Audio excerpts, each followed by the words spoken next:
प्यारो से बोलबे तो प्यार दिहस, रोबा देखइबे तो फार दिहस। सुनना प्यारो से बोलबे तो प्यार दिहस, रोबा देखइबे तो फार दिहस। जाके सबसे बतई है ना तोलबा से रोज गई है ना सिवान जिला से अझुरई है ना सुतलबा से रोज गई है ना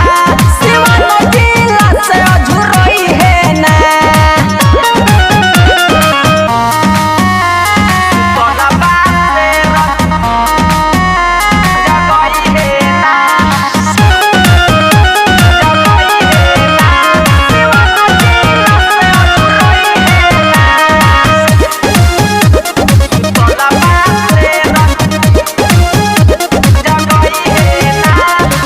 मांगे जे पाँचों के 10 देहनी जा बाबू तोह के बकस देहनी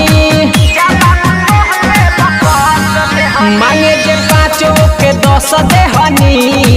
जा बाबू तोह के बकस देहनी रंजन लाल के सिखाई है ना तोलबा से रोज गई है ना सिवान जिला से अझुरई है ना सुतलबा से रोज गई है ना